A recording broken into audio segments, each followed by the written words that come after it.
Bom, pessoal, então, boa noite a todos, sejam bem-vindos a mais uma palestra do nosso evento de extensão do IFRJ Campus Volta Redonda, o Ciência em Casa, que a gente apresenta todas as segundas-feiras às 19 horas, e esse evento ele vai durar até o final, né, desse tempo onde a gente está com as aulas suspensas, então é uma maneira da gente manter aí a nossa comunicação entre os professores, os estudantes do curso de licenciatura em Física, e também poder promover uma discussão a respeito da ciência, da educação, enfim. Eu vou pedir para que vocês desliguem o áudio de vocês, quem tiver com o áudio ligado, por favor, desligar, né, para que a gente não tenha nenhum problema no momento da transmissão. Peço também que vocês tenham cuidado em relação à câmera, né, de vocês, deixem desligada também, né, para que a gente não tenha nenhum problema, que todo mundo consiga acompanhar a reunião com bastante atenção, tá? As perguntas podem ser feitas no chat, então se você tiver alguma pergunta para o professor Pacheco na palestra de hoje, basta você digitar lá no chat a sua pergunta, ou se você quiser fazer a sua pergunta por áudio, escreva lá no chat, quero perguntar por áudio, enfim, e a gente passa a palavra para vocês, tá? Então, as perguntas vão ser feitas no chat. A gente vai ter uma lista de presença hoje no final, tá? Então, peço para que vocês aguardem. Vou compartilhar o link ali no chat também. E a palestra de hoje é Conciliação entre Ciência e Religião no Pensamento de Isaac Newton. Tá? Então, hoje a palestra vai ser proferida pelo professor Marco André de Almeida Pacheco. Vou colocar aqui um resumo, né, do trabalho que ele faz, enfim, da formação, e aí a gente já passa a palavra para que ele comece a palestra, tá? Então, o professor Marco Pacheco possui formação em Física e atualmente é professor de ensino básico, técnico e tecnológico do Instituto Federal do Rio de Janeiro, Campus Volta Redonda. Ele atuou como pesquisador autônomo da Universidade de Pádua, na Itália, e foi membro da colaboração CMS-LHC do CERN. Tem experiência na área de física, com ênfase em física de partículas elementares e campos, atuando principalmente nos seguintes temas: física de partículas, física experimental. Atualmente, dedica-se à formação de professores, ao estudo das concepções alternativas, estratégias de ensino, história e filosofia da física.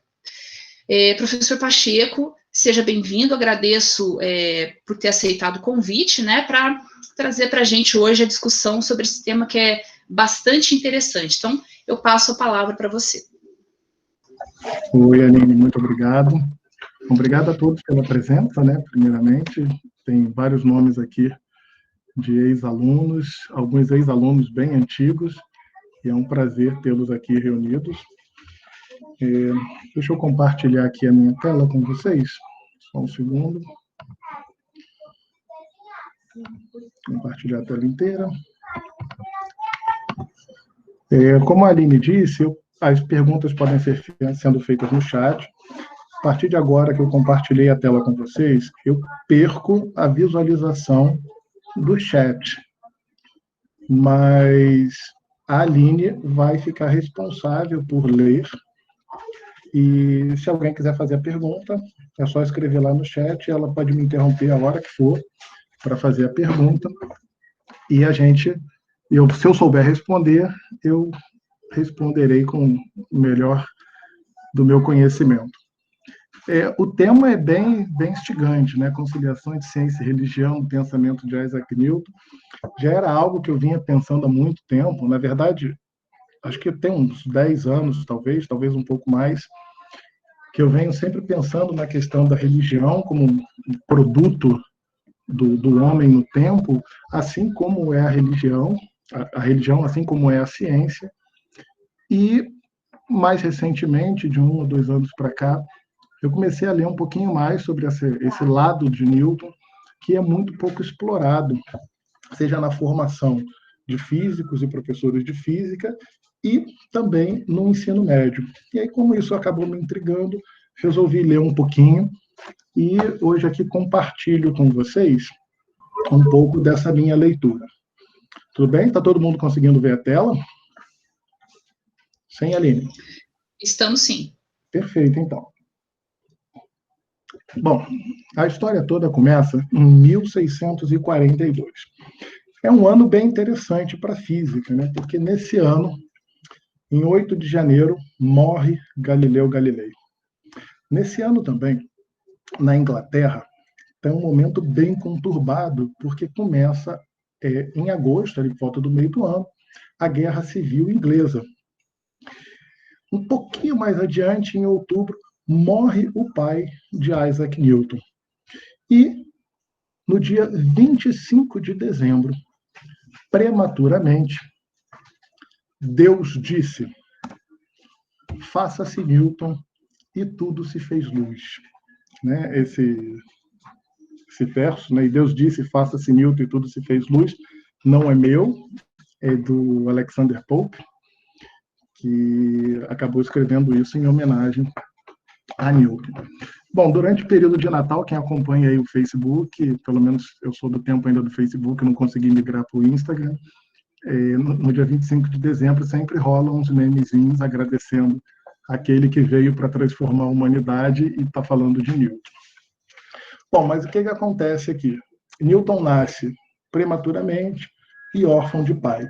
O pai era um fazendeiro, né, não era rico, mas tinha uma pequena fazenda no interior da Inglaterra, e pai e mãe eram analfabetos, o que era comum naquela época.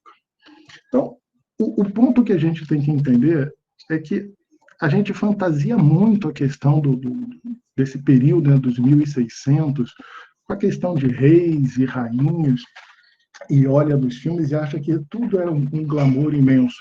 A grande verdade é que a Inglaterra, nesse período, não era um lugar muito aprazível de se viver, não. Bom, a infância e juventude de Newton começa o seguinte: em 1646, se reparar, Newton tinha aí 3 anos, a mãe dele casa-se com um reverendo chamado Barnabas Smith. E por exigência do reverendo, né, do Barnabas, Newton não acompanha a mãe. Então, Newton fica com os avós na cidade natal dele, lá em Woolsthorpe. E isso, aos 3 anos de idade, já foi suficiente para que ele odiasse o segundo marido, né, o seu padrasto, o segundo marido da mãe. Quando chega em 53, morre o padrasto de Newton. Aqui tem uma coisa interessante, que mais adiante, Newton escreve um caderno confessando seus pecados. Espera aí. Newton escreve um caderno confessando seus pecados, e ali ele diz que ele chegou a pensar em tacar fogo na casa do padrasto, né? Então, mostrava ali que ele já não tinha muita afinidade com o padrasto, possivelmente por conta dessa separação prematura com a mãe. E aí, em 55, eu vou fazer só um parênteses aqui, rapidinho, que no dia 25 de dezembro, aqui tem uma coisa muito curiosa, que eu não sei se vocês sabem. Nesse ano, né, nesse período histórico aqui nos 1600, na Inglaterra, aliás, no mundo, tinham vários calendários, como tem até hoje. Então, 25 de dezembro é quando Newton nasceu no calendário juliano, não é o nosso calendário atual, era um outro calendário que foi implementado por Júlio César e era um calendário solar. Então, assim, no nosso calendário atual, que é o calendário gregoriano, Newton teria nascido no dia 4 de janeiro do ano seguinte, de 1643. Bom, mas em 1655, Newton vai para a escola secundária, The King's School, em Greyton. Lá, até hoje, tem uma assinatura no parapeito da janela da biblioteca.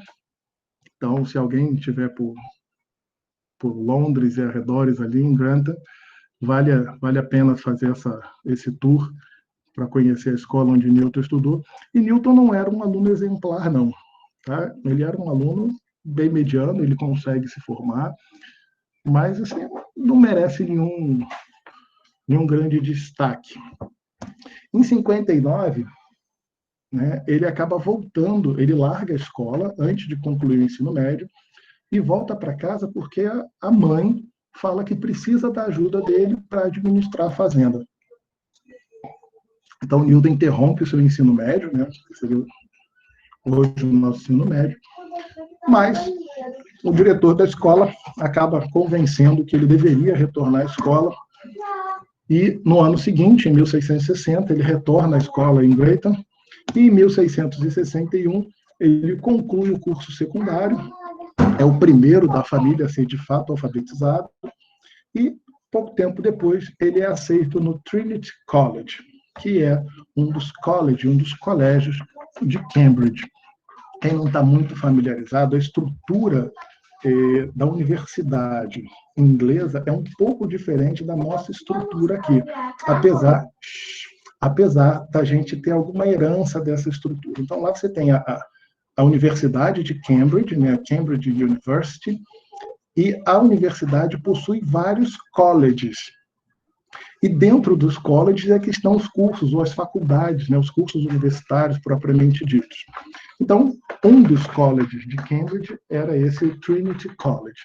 E Trinity é o termo usado no inglês para se referir à Santíssima Trindade, tá bom? Ou a Trindade. Bom, e aí Newton vai para o Trinity College. Tem uma coisa interessante, porque no ensino médio, o Newton, ele briga com um colega de escola, né? E nessa briga o cara diz que ele não vai ser nada, humilha o Newton, e é quando o Newton decide começar a estudar um pouco mais. E ele vai para Cambridge como um bolsista. Tem um termo direitinho que agora me foge o nome, mas ele basicamente, durante o período ao qual ele estudava, ele era um serviçal da universidade. Um pouquinho pior do que isso, né? Ele deveria ser um serviçal dos alunos com mais posses.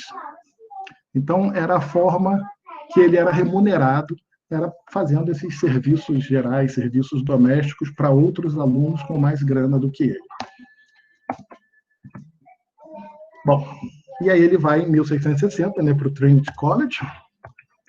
Em 63, lembra que eu falei que Newton não era nenhum aluno esplêndido antes de entrar no Trinity College, e aí em 63 ele pega um livro de astrologia e não entende nada. E aí, por não compreender o livro de astrologia, ele mergulha de cabeça nos estudos dele em matemática. E aí ele começa estudando os elementos de Euclides, esse foi o primeiro livro, e ele estuda diversos outros autores de referência, tudo isso num período de 1 ano. E aí também, em 1663, que ele formula o teorema do que hoje a gente conhece como binômio de Newton.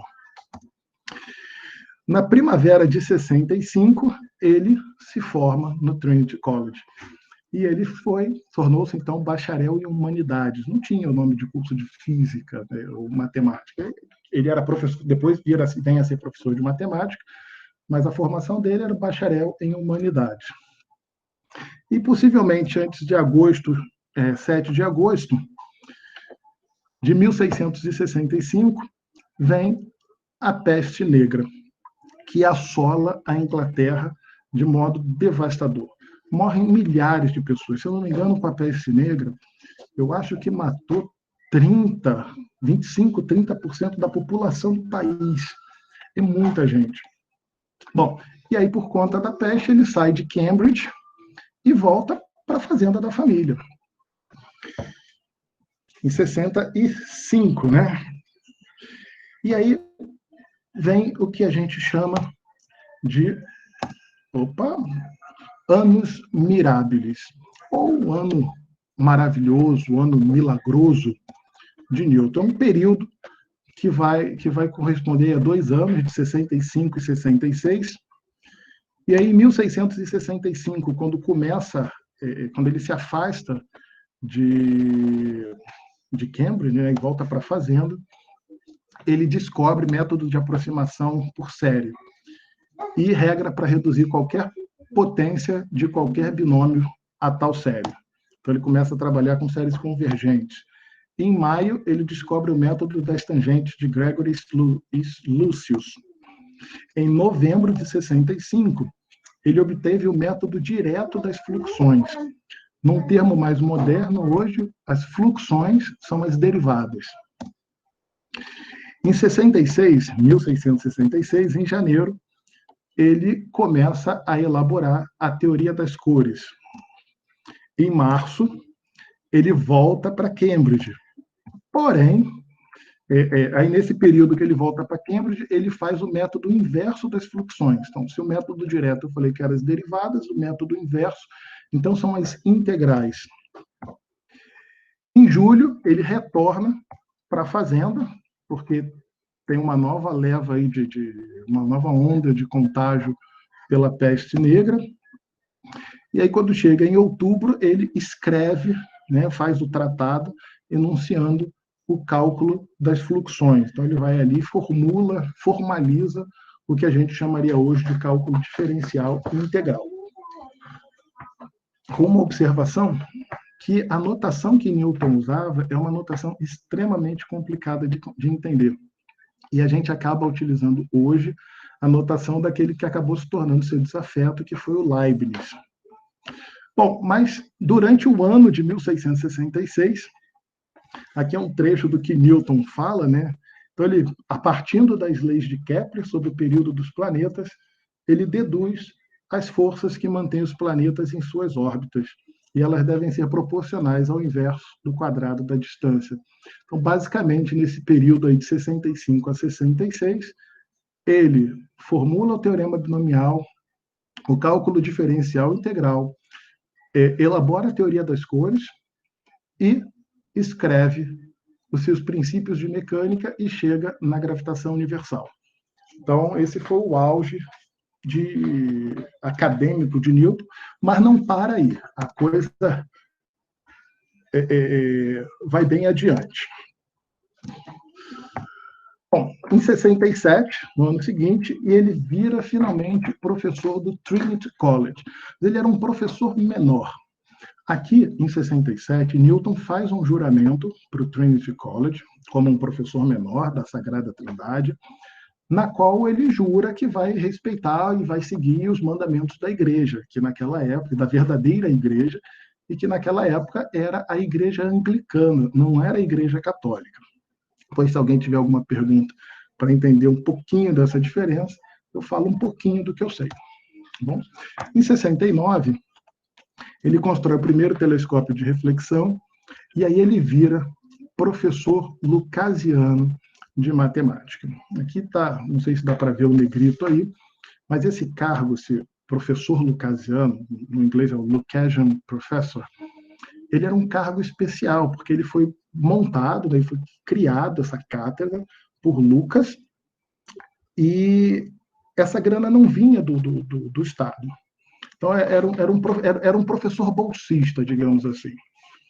Só que tem um problema que é o seguinte: todo professor de Cambridge, todos eles, deveriam ser ordenados como padres da Igreja Anglicana, no decorrer de 7 anos depois de receber o diploma de mestrado. Então, a gente vai chegar nesse ponto. Bom, em 1672, ele torna-se membro da Royal Society, também elabora, aqui já formalmente, a teoria das cores. Em 75, aí tem uma coisa interessante, porque eu falei que todo professor de Cambridge deveria ser ordenado como parte do clero, né, como membro do clero da Igreja Anglicana. Mas em 1675, próximo de completar os seus 7 anos, surge uma dispensa monárquica que isenta não o Newton, mas o professor lucasiano da exigência de ordenação. E aí, nesse mesmo ano, em 75, ele escreve a hipótese da luz e o discurso das observações. Esse discurso das observações, para quem lembra um pouquinho de física, ele está falando dessas observações propriamente, referem-se aos anéis de Newton. Em 87, a gente tem a publicação do Princípios Matemáticos da Filosofia Natural. Aqui a gente vai se referir, daqui para frente, como Principia, ou Principia, como a gente escreve, a pronúncia é Principia Matemática, que o Newton ele tinha tanto medo de que roubassem as ideias dele, que ele acabava publicando tudo primeiro em latim. Ele escrevia tudo em latim, ele não escrevia em inglês. Bom, e está aí a capa do Principia Mathematica, né? Filosofia Naturalis Principia Mathematica, de 1687. E esse livro talvez seja o grande marco, né, da física e das ciências, porque transforma tudo, né? Foi o livro que formatou e formalizou o nosso conhecimento sobre mecânica e traz toda a questão da unificação da física da Terra com a física do céu e todo o fundamento daquilo que a gente vem a conhecer como física newtoniana ou física clássica, e que depois só vai ter um novo rompimento paradigmático em 1905 com Einstein. Então ele fundamenta muito bem as coisas. E, abrindo aqui um comentário interessante, basicamente o que se estuda em boa parte das escolas de ensino médio é física newtoniana de 300 e poucos anos atrás. Tem todo um movimento para a gente trazer uma física moderna e contemporânea de 1905 para cá, né, de Einstein para cá, mas a grande verdade é que boa parte do conteúdo acaba ainda sendo baseado nas ideias que Newton desenvolveu nos 1600. Alguém quer perguntar alguma coisa? Alô? Por enquanto, nenhuma pergunta, Pacheco. Pode prosseguir. O pessoal que quiser fazer a pergunta pode deixar lá no chat, tá? E aí a gente vai repassando para o professor. Só aproveitar a oportunidade, pedir para o pessoal aí manter a câmera desligada, o áudio desligado, tá bom? Para a gente poder acompanhar a palestra do professor. Bom, seguindo, né, depois de 1687, aí de 1689 a 1690, Newton, então, passa a ser membro do Parlamento Britânico. Aí, a Universidade de Cambridge, juntamente com a Universidade de Oxford, eram as duas grandes forças, tanto políticas, né, também políticas dentro da Inglaterra, que eles tinham direito a encaminhar um representante da universidade para ser membro do parlamento. E Newton foi eleito, em 89, para representar a Universidade de Cambridge. Em 96, ele é nomeado superintendente da Casa da Moeda, gente. Vocês têm noção do que é isso? Sujeito que veio de uma fazenda, pai e mãe analfabetos, e ele vira superintendente da Casa da Moeda. Em 99, 3 anos depois, ele vira o diretor da Casa da Moeda.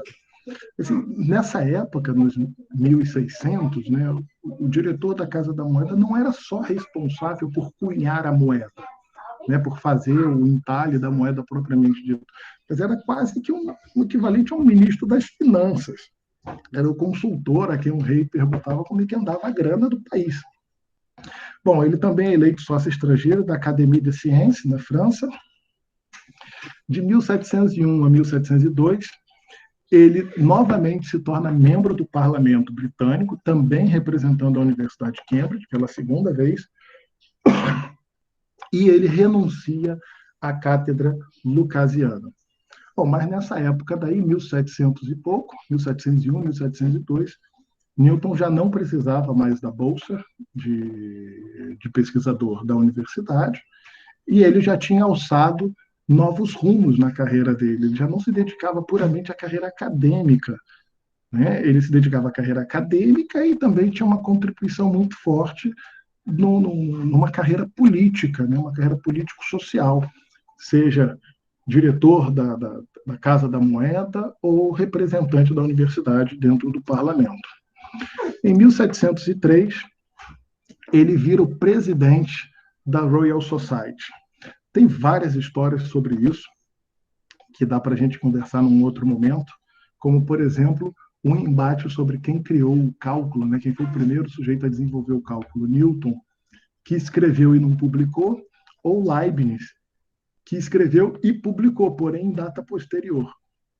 O Newton acaba convocando uma votação na Royal Society para determinar, para que fosse votado quem deveria ser o anunciado, receber o título, né, de criador do cálculo diferencial integral. Newton era o presidente da Royal Society, obviamente Newton ganha isso, Leibniz também não era britânico, então tinha uma questão aí de embate entre dois países. E, enfim, Leibniz morre na miséria porque Newton acaba fazendo de tudo para arruinar a carreira do Leibniz dali para frente. Bom, vamos lá. Em 1704, ele publica o livro Optics, que foi o primeiro tratado de ótica da história. Professor, mas já se conhecia um pouco de ótica, já se estudava a luz? Sim, mas não como um tratado de modo sistematizado. Então, hoje, quando a gente vai falar de em ótica geométrica, também estamos nos referindo à ótica newtoniana. Em 1707, o Arithmetica Universalis é publicado, que é um compêndio de matemática que ele faz. Em 1713, vem a segunda edição do Principia. Então, a gente vai gravar essa data, 1713, porque ela vai ser importante para o que a gente vai falar um pouquinho mais no final. Né? Mas eu vou lembrar de vocês dessa data. E em 1727, morre Isaac Newton, em 20 de março, no calendário juliano também, o mesmo calendário lá do início que ele nasceu, para quem quiser calcular os dias direitinho, tem a mesma referência. E Newton foi enterrado com toda a glória, tal como rei. É interessante, eu não acabei não colocando aqui, mas o Newton, ainda em vida, foi declarado, né, recebeu o título de cavaleiro, então era Sir Isaac Newton, e acho que foi o primeiro cientista da história da Inglaterra a receber o título de cavaleiro. Esse monumento aqui, nessa escultura, é onde está enterrado Newton, aqui dentro.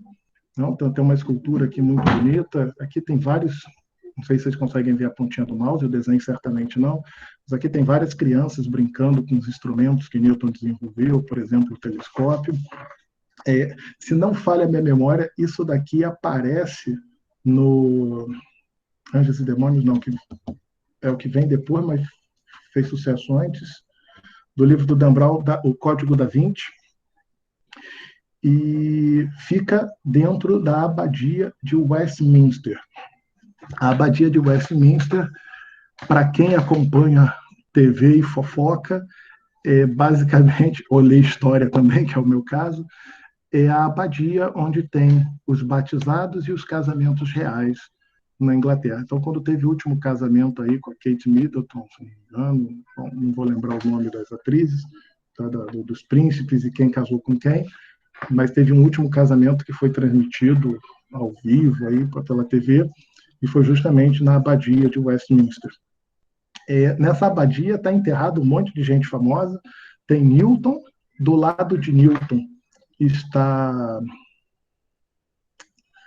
o Darwin, e, mais recentemente, entre Newton e Darwin, foi colocado o Stephen Hawking. O Stephen Hawking foi só as cinzas, porque agora, por questões de espaço, o corpo precisa ser cremado e depois é feito o sepultamento na igreja. Tem uma inscrição no túmulo de Newton, eu não vou ler em latim, e também eu não anotei a sacola, mas basicamente diz o seguinte, né? Aqui jaz o que foi mortal de Isaac Newton, e tem um outro trecho dizendo o seguinte, que a humanidade se regozije por ter nascido tal ornamento entre os homens. Então, basicamente é uma ode a Isaac Newton. Ele realmente, na abadia, ele está ali, se não me engano, na nave principal, um lugar super nobre dentro da igreja. Ele teve todas as pompas que se poderia ter em vida. E agora vamos chegar na parte que talvez tenha trazido muitos de vocês aqui, ou alguns de vocês aqui, que é falar um pouquinho de teologia. Repara, aqui eu vou fazer um adendo, que a minha intenção, em momento algum, é tentar mudar a crença religiosa de alguém, muito menos tentar convencer alguém ou falar que Newton estava certo ou estava errado, mas sim mostrar como é que funcionava a cabeça de Newton pelo menos tentar mostrar um pouquinho de como é que funcionava a cabeça de Newton e qual foi o papel da teologia e da religião na vida de Newton. Porque, não sei se vocês sabem, Newton basicamente foi considerado o maior teólogo daquela época. Então, Newton escreveu muito, mas muito mais sobre teologia do que sobre física e matemática juntos. E ainda tem um outro problema, né? A maior parte dos escritos de Newton não foram liberados até hoje. Alguma coisa foi liberada há mais ou menos uns 40, 45, 50 anos no máximo. De lá para cá que os historiadores da ciência começaram a ter acesso a alguns desses escritos, mas a grande maioria dos escritos continua trancafiado dentro da universidade e da Royal Society. Bom, uma das coisas que a gente tem acesso são os cadernos de nota universitária que Newton escreveu entre 1664 e 1665, aquele períodozinho final ali da formação dele em Cambridge. Bom, aqui tem um adendo, né? Porque nessa época era muito comum que a teologia ou a filosofia teológica, como queiram entender, fazia parte da vida das pessoas. Então não é estranho, não é de causar estranheza, porque às vezes eu leio em alguns artigos falando assim, mas o Newton era um grande gênio da ciência e se dedicou à teologia. Não, ele se dedicou à ciência e à teologia porque ele era um gênio, né? A teologia fazia parte do que ele era, desde sempre. Então, nesse caderno de notas universitárias, eu destaquei 2 pontos. Um deles é que ele tinha uma página que ele escreveu assim, sobre Deus, né? E a outra, ele escreve sobre a criação. Então, talvez sejam os primeiros registros que a gente tenha de Newton sobre a influência ou o papel da teologia e da religião na vida e na formação dele. Bom, no Sobre Deus, ele já declara em 1664 que o mundo deve ter sido criado pela inteligência divina. Então, ele já assume que temos um Criador, né? E da parte da criação, ele afirma que Deus criou a matéria do nada. E, em seguida, modificou, né, a matéria para criar as entidades individuais. Então, você já repara aí que a forma como Newton percebe o mundo ao redor dele está intimamente ligado com a crença teológica, com a crença religiosa que ele também tem. Bom, e aí, nessa época, a filosofia natural, que é o que a gente depois vai batizar de física, era considerada como serva da rainha das ciências. E a rainha das ciências era a teologia. Muito possivelmente, se alguém perguntar hoje, fala assim, qual é a rainha das ciências? Pelo menos eu iria responder a física. Mas em 1660, o que estava no topo do raciocínio filosófico sobre a natureza era a teologia. E a física e a matemática estavam ainda a serviço da teologia. Bom, então, quaisquer que fossem os fenômenos, quaisquer um deles, que estivessem mencionados nas Escrituras, se assumia que a filosofia natural, se estivesse correta, iria confirmar. Ou, no mínimo, não iria se opor ao que estava escrito, ao que estava registrado nas Escrituras. Eu ia falar estava escrito nas Escrituras, ia ficar feio. Ao que estava registrado nas Escrituras.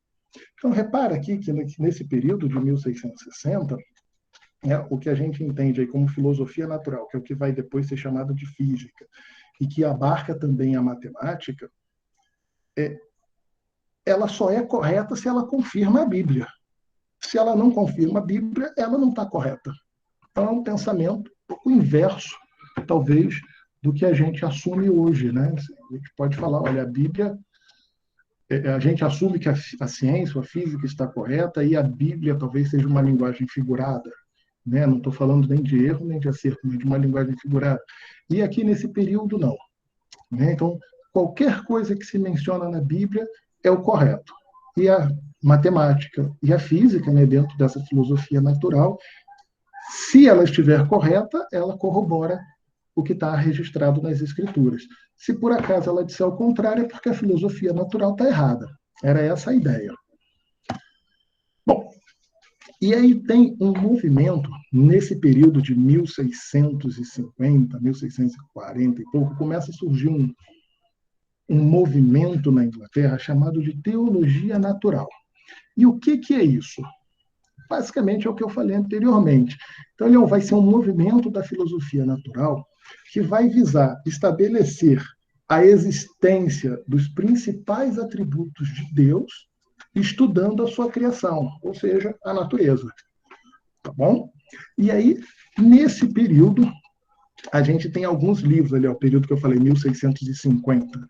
Né? Um dos livros que era muito conhecido naquele período era o Darkness of Atheism Dispelled by the Light of Nature. Seria as trevas, ou a escuridão do ateísmo dissipada pela luz da natureza. O autor, esse Charlton, ele diz que o livro dele é um tratado físico-teológico. E a gente tem um outro livro também muito conhecido daquela época, que era Antidote Against Atheism, ou seja, antídoto, vacina contra o ateísmo, de 1653. E esse aqui era interessante, porque o autor ele era membro do Christ College, e ele era figura importante dentro da universidade quando Newton chega para estudar em Cambridge, né, no Trinity College, que pertencia a Cambridge. Então, assim, você já tinha um sujeito que exercia um papel de liderança dentro da universidade e escreve um livro que vem relacionado à teologia natural. Deixa eu ajeitar aqui minhas notas. Ih, saiu 2 setinhas ali que não saiu lá. Aqui. Bom, e aí Newton tem uma nota manuscrita que não foi publicada. Na verdade, ele nunca terminou de escrever essa nota, esse livro, né? Eu não vou ler em latim, porque vou me poupar dessa vergonha por não saber latim. E o título em português seria Sobre a Gravitação e o Equilíbrio dos Fluidos. E ele escreve isso no final de 1660 e certamente antes de 1672. Então, como não tem data, o que os historiadores vão fazendo é tentar entender o contexto e tentar datar um período, né, ou cercar qual período histórico esse escrito corresponde. Bom, nesse texto, Newton vai começar a desenvolver a sua própria noção de espaço absoluto. E aí tem uma coisa importante, né? Porque o conceito de espaço absoluto, assim como o conceito de tempo absoluto, é ponto principal não só da cosmologia newtoniana, mas de toda a física newtoniana, de toda a física clássica. Tudo que a gente faz dentro do contexto da física clássica, a gente faz dentro do que Newton define como espaço absoluto e tempo absoluto. Bom, e aí começa o problema, né? Porque antes de Newton tinha Descartes. E a definição cartesiana de movimento vinha a requerer uma mudança de lugar, que a mudança de lugar fosse acompanhada pela variação de posição dos vizinhos, do que tivesse em volta, do que estivesse próximo. Bom, e Newton viu que isso era um problema, né? Porque se a matéria circundante permanece a mesma, não se pode dizer que tenha ocorrido uma mudança de lugar ou movimento. Então, esse é o ponto. Tá bom? Para alguma coisa ser dita que teve uma mudança de lugar, que teve movimento, o vizinho também precisa mudar. Isso é a noção, o conceito imposto por René Descartes. E Newton achava que a força centrífuga mostrava justamente que deveria haver um movimento absoluto dentro desse espaço. Então, era possível definir um movimento absoluto ou um espaço absoluto onde esse movimento pudesse ocorrer. E aí Newton faz um experimento mental, que a gente chama de balde de Newton, Newton's bucket. Ele basicamente é o seguinte: você pega um balde, né, coloca água, prende esse cara com cordas e torce a corda. E depois você solta, né? Então o balde vai entrar em rotação e o que vai acontecer é que a água, né, conforme o balde vai girando, se ele girar rápido o suficiente, a água vai subindo pela parede, pela borda do balde e vai formar uma superfície côncava. Bom, Newton faz isso mentalmente, mas existem alguns vídeos na internet, porque dá para você fazer isso sem nenhum problema. Bom, agora a ideia de movimento para Descartes. Para Descartes, a água, mesmo mudando o seu formato, ela estava em repouso. Por quê? A água se movia junto com a superfície que circundava ela, que era o balde. Então, os vizinhos não mudavam de posição. Então, para Descartes, a água seguia em repouso. Já para Newton, ele achava que essa força centrífuga que fazia a água subir pelas bordas, pela parede do balde, demonstrava um movimento absoluto da água, independente do seu vizinho. Bom, e aí ele começa a se dedicar a fazer, ele começa a se dedicar a tentar definir o que é o espaço, qual é a natureza do espaço. Porque se ele não define corretamente o que é o espaço, ele não consegue fazer a mecânica. Acontece que o texto lá anterior, né, sobre a gravitação e sobre os fluidos, acaba sendo um texto muito mais relacionado com Deus do que da relação do mundo, da natureza, com a descrição mecânica. E aí, nesse mesmo texto, Newton dizia que o espaço não é uma substância e nem um acidente, mas sim um efeito emanativo de Deus, um efeito que emana de Deus, e ele é coeterno com Deus e é pré-requisito necessário para todo ser. Ou seja, todos nós ocupamos uma certa porção dentro desse espaço absoluto. Então, se você não consegue definir o que é o espaço, ele não consegue fazer a mecânica. Mas acontece, eu não tenho acesso ao texto inteiro, então eu li vários comentários sobre o texto sobre esse texto de Newton, né, nos artigos. O original eu não tenho. Mas o Deus de Newton, então, passa a ser um Deus de domínio absoluto sobre o mundo e suas criaturas. Um Deus absolutista, e depois a gente vai ver uma outra característica interessante. Bom, juramentos em Cambridge e no Trinity College, eu já tinha falado para vocês que quando ele assume lá o primeiro cargo dele como professor, antes de virar um professor lucasiano, ele faz um juramento. Quando ele conclui o mestrado dele, ele também faz um juramento de fé perante a igreja. E o grande problema começa aqui, né? Os estatutos dos colégios, dos colleges da Universidade de Cambridge, determinava que todo professor fosse ordenado membro do clero anglicano no prazo de 7 dias a contar do diploma de mestrado. Se não fizesse isso, seria expulso. Mas aí o que acontece, né? Bom, Newton sabe que vai ter que ser ordenado parte do clero, e ele então começa a mergulhar no seu estudo teológico. Então, possivelmente no final ali de 1660, ele começa a estudar muito teologia. Conta que ele tinha todas as versões possíveis da Bíblia disponível na época, todas as traduções que existiam. Bom, então acontece que o programa de estudo que ele estava fazendo para se preparar para a ordenação, porque ele seria padre, né? Ele seria padre da igreja. Então ele achava que ele deveria conhecer profundamente a doutrina. Só que ele estudou tanto que no final a ordenação se tornaria impossível para ele. E se tornaria impossível porque ele passa a negar alguns preceitos básicos defendidos pela igreja. E Newton se convence que a doutrina da Santíssima Trindade era falsa. Bom, gente, repara o seguinte, o cara estudou e dava aula no Trinity College, que era o colégio da Santíssima Trindade. Ele vai ser padre da igreja que controla o país né? E no final ele diz que a Santíssima Trindade é falsa, ele se convence disso. É um pouquinho pior.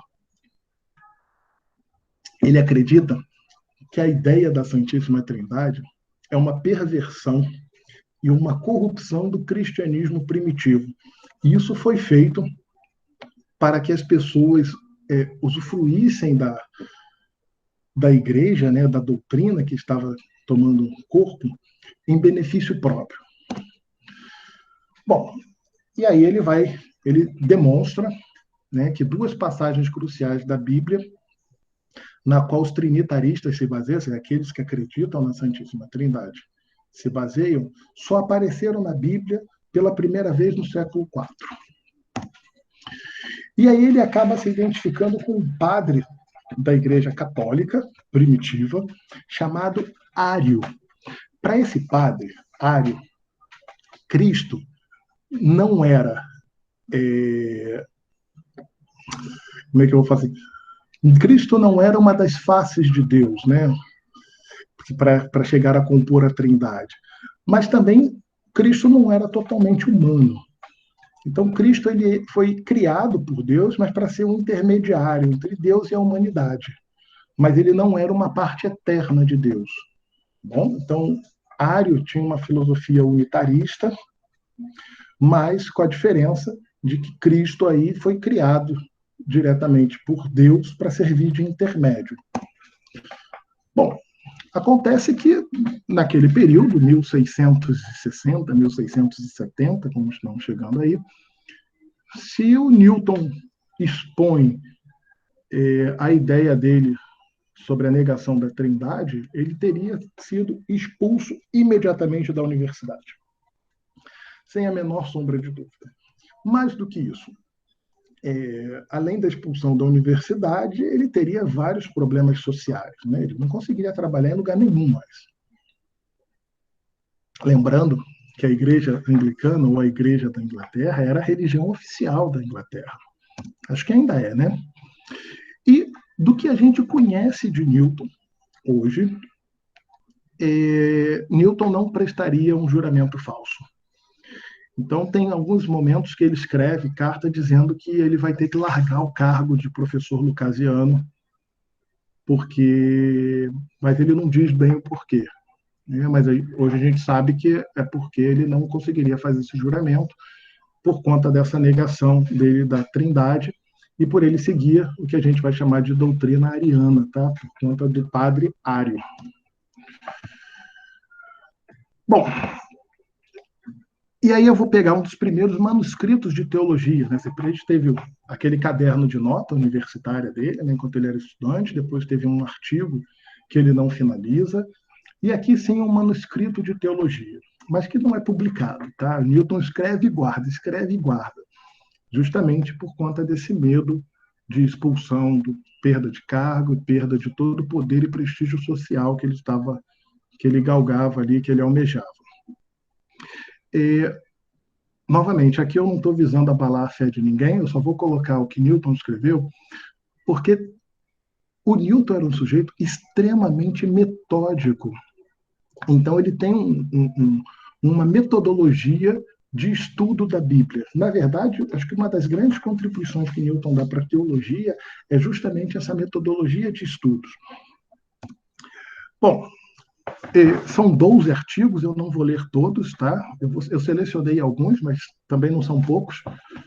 Mas é só para vocês entenderem do porquê que ele chega a negar a Trindade. Isso é importante entender. O primeiro artigo que ele escreve é o seguinte: a palavra Deus não é usada em parte alguma das Escrituras para designar mais do que uma das três pessoas de uma vez. A palavra Deus, usada em termos absolutos, sem restrição particular ao Filho ou ao Espírito Santo, sempre significa o Pai, de uma ponta a outra das Escrituras. 3. Sempre que é dito nas Escrituras que existe um único Deus, isso se refere ao Pai. O 4 eu estou pulando, mas depois quem quiser esse texto completo eu posso mandar. O Filho, em diversos lugares, confessa a sua dependência da vontade do Pai. 6. O filho confessa que o pai é maior do que ele, chama-o de seu, aí saiu seus, né? Chama-o de seu Deus e etc. 7. O filho reconhece que a presciência original de todas as coisas futuras está somente no pai. O 8 e o 9 eu pulo, e eu vou chegar no 10 aqui. É um epíteto apropriado do Pai ser chamado de Todo-Poderoso, pois por Deus Todo-Poderoso sempre entendemos o Pai. Pulei um trecho, equivale, porém, a reconhecer que todo o poder está originalmente no Pai e que o Filho não tem poder em si, a não ser o que deriva do Pai, pois ele professa que, por si mesmo, nada pode fazer. E o 10, que o 12 eu também não escrevo, e o 11, perdão, em todas as coisas o Filho submete sua vontade à vontade do Pai, o que seria absurdo se ele fosse igual ao Pai. Bom, então aqui é o ponto onde ele separa o Filho do Pai e desaba a crença na Santíssima Trindade. Bom, e aí Newton agora já escreveu o Principia, e tem uma coisa interessante, né? Porque antes de Newton também teve um sujeito chamado Boyle, o Robert Boyle, que enunciou lá a lei da termodinâmica, lá, a lei de Boyle-Mariotti. Ele morre em 1691. E no testamento dele, ele deixa boa parte da grana dele, para que fossem feitas palestras para defender a religião contra o ateísmo.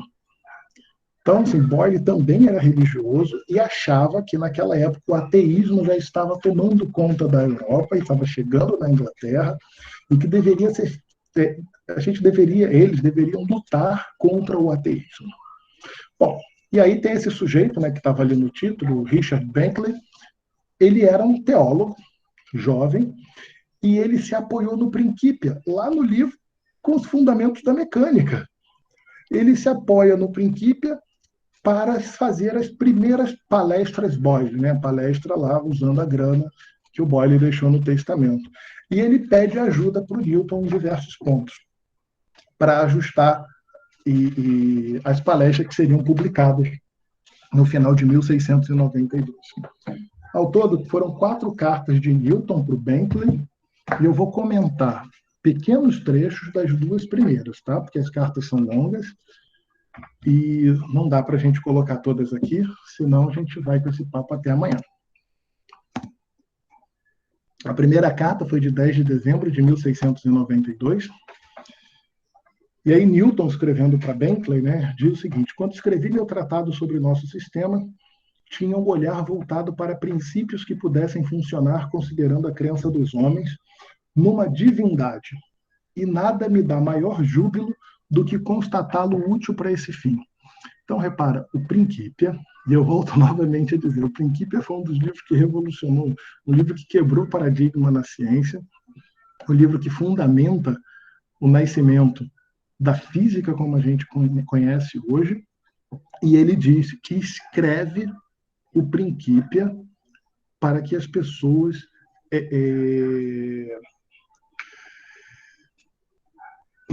pudesse auxiliar as pessoas na crença em uma divindade. Isso é muito forte, né? Bom, aí eu estou pegando alguns trechos aqui, tá? Vai estar na ordem da carta, mas estão separados aqui. Então ele escreve o seguinte: por que será que, em nosso sistema, existe um só corpo capaz de dar luz e calor a todos os demais?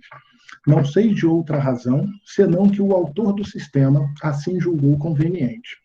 E porque existe apenas um corpo dessa espécie, não sei de outra razão, senão que um era suficiente para aquecer e iluminar todos os demais. Então aqui ele escreve para o Bentley que existe um criador do nosso sistema solar, e que esse criador julga que basta um único corpo capaz de dar luz e calor, ou seja, um único Sol e os demais planetas, né, sem luz própria, sem fonte de calor própria, dependente dessa fonte de calor do Sol. Bom, os movimentos que os planetas têm agora não poderiam brotar de nenhuma causa natural, isolado, mas foram imprimidos por um agente inteligente. Então ele diz que dentro do princípio, né, do princípio, ele consegue entender e explicar como é que se dá a estabilidade do universo. Né? Como é que o sistema solar fica estável. Então, ele consegue lá com a lei do inverso do quadrado da distância. Mas ele não consegue determinar qual foi a origem de que o nosso planeta tem a velocidade tangencial com a distância correta ao centro do Sol para que ele se mantenha em órbita. Então, ele atribui isso a um agente inteligente, e esse agente inteligente, para ele, é Deus. Então, vamos lá. Está claro que não há uma causa natural capaz de determinar que todos os planetas se movam do mesmo modo e no mesmo plano, sem nenhuma variação considerável. Isso deve ter sido efeito de uma deliberação. Aqui tem um outro ponto interessante, porque Newton diz que os planetas se movem no mesmo plano, mas não se movem.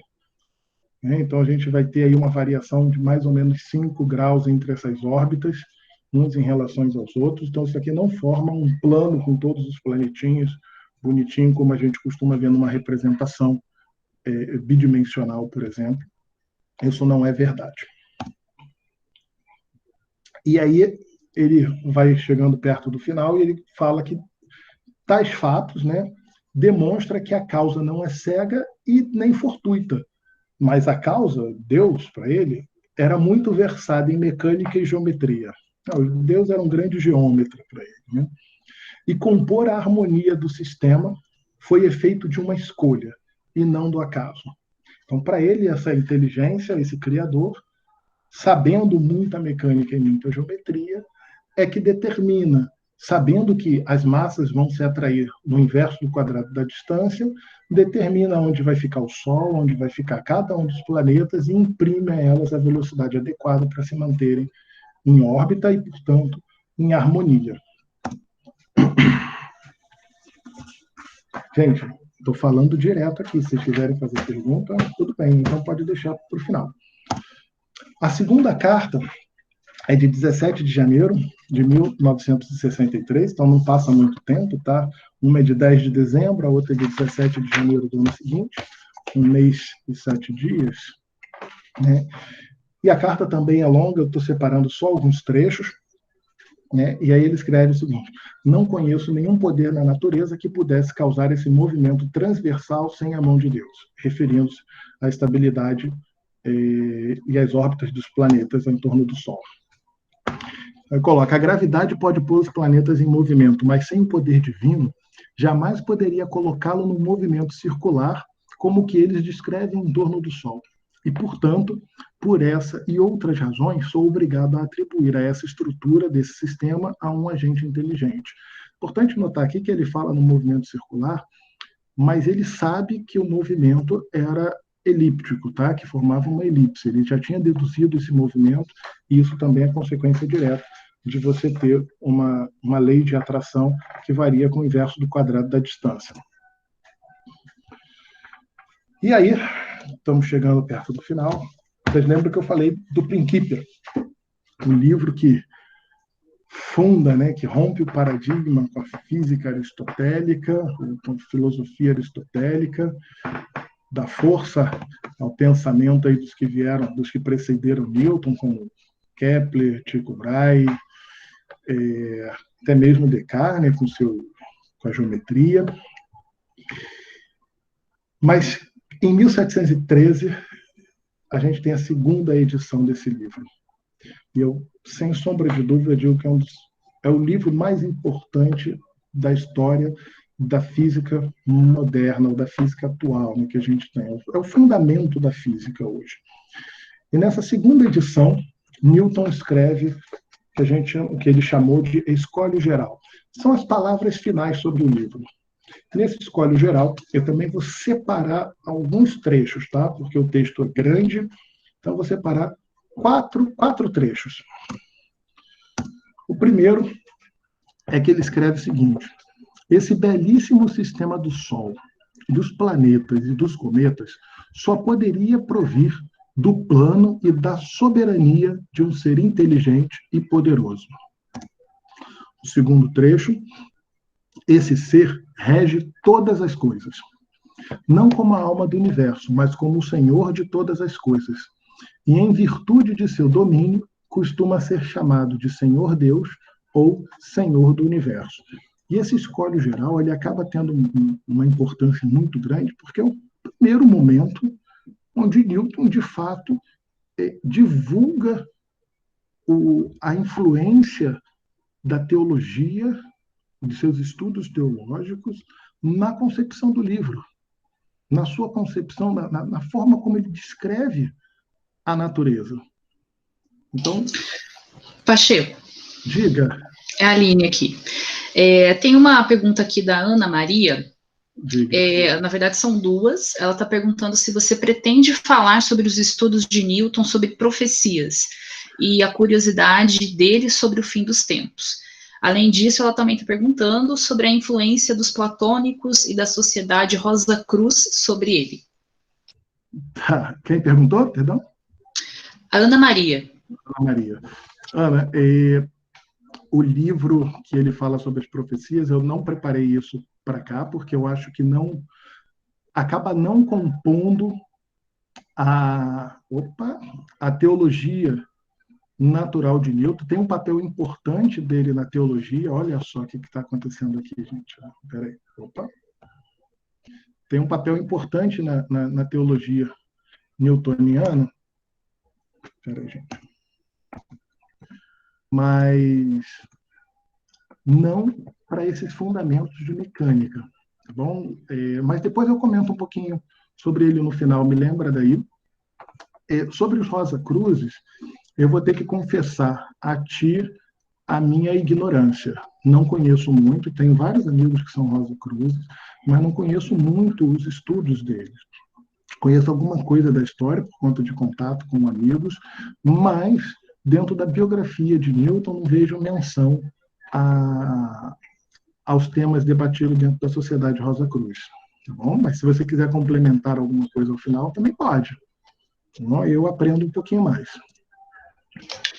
Pacheco, antes de você prosseguir, eu tenho também um questionamento, não sei se você vai falar disso mais para frente, mas já gostaria de colocar esse questionamento. Eu estou terminando. Ok, mas já gostaria de colocar esse questionamento, né? Talvez você ainda vá nos dar algumas pistas a respeito disso, mas minha pergunta é o seguinte, só para ficar claro, né? Para o Newton, Deus era matemático ou a matemática é uma linguagem humana, né, que nós criamos para traduzir a vontade dele? Qual era, assim, a visão de Newton sobre a matemática e Deus? Eu posso deixar isso para as conclusões? Claro, claro. Tá bom, porque de certa forma vai falar, não necessariamente nesses termos, mas acho que eu vou responder a sua pergunta. Tá bom? Ok. E aí, ele ainda escrevendo no Escolho Geral, ele escreve o seguinte: o Deus Supremo é um ser eterno, infinito e absolutamente perfeito.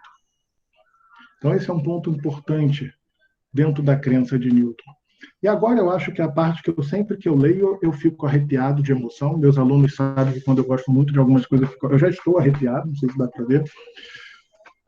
Porque aí eu destaquei um trecho bem legal, que ele está falando sobre Deus num dos livros de referência de física que nós temos.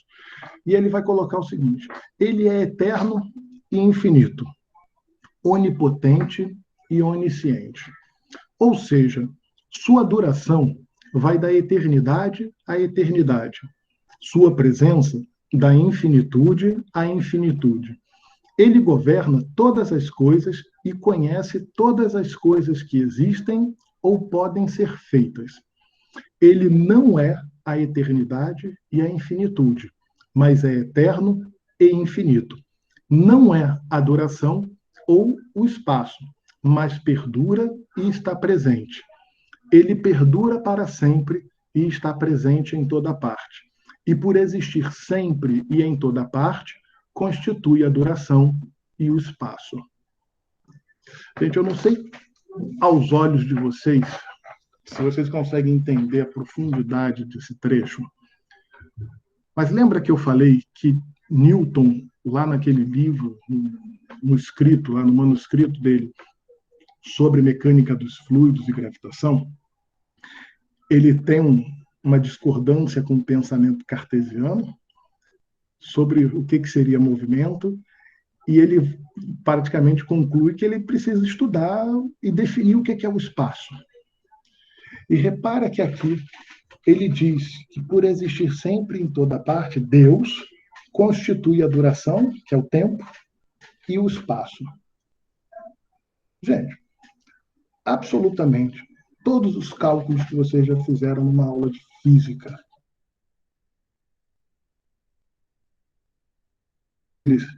que o professor vai chamar de espaço-tempo absolutos, você está operacionalizando, você está fazendo cálculos matemáticos em cima de uma concepção teológica de Newton. Aquele espaço e aquele tempo, para a gente, né, para as pessoas que não têm conhecimento disso, é simplesmente o espaço e o tempo, e a gente introjeta isso. Muitas das vezes, o professor comete a falha, talvez, né, por falta de tempo, ou talvez por falta de conhecimento, de definir adequadamente o espaço e o tempo, tal como Newton definiu, mas acaba não mencionando também que aquela definição é assim por conta da crença do divino de Newton. Por curiosidade, eu coloquei as definições que se encontram no começo do Principia sobre o tempo e o espaço. Então, tempo absoluto, real e matemático, Aline, por si só e por sua natureza, flui uniformemente sem relação com qualquer coisa externa. E também recebe o nome de duração. Já o tempo relativo é aquele que a gente vai medir relacionado ao movimento daquilo que nós conseguimos perceber. Né? Então, quando ele vai falar em hora, dia, mês e ano, ele está falando do movimento dos astros. Então, isso para ele é o tempo relativo. Mas o tempo absoluto independe de influência externa. Né? Se a gente vai pensar no tempo relativo, se algum fenômeno ocorre mais rápido ou mais devagar, a duração dele é variável. Mas para o tempo absoluto, não. Okay? E ele sempre flui na mesma direção e sempre uniformemente, independente desses agentes externos. E o espaço absoluto? Achei. Oi. Temos mais duas perguntas aqui, aproveitar o término da sua explicação aí. Uhum.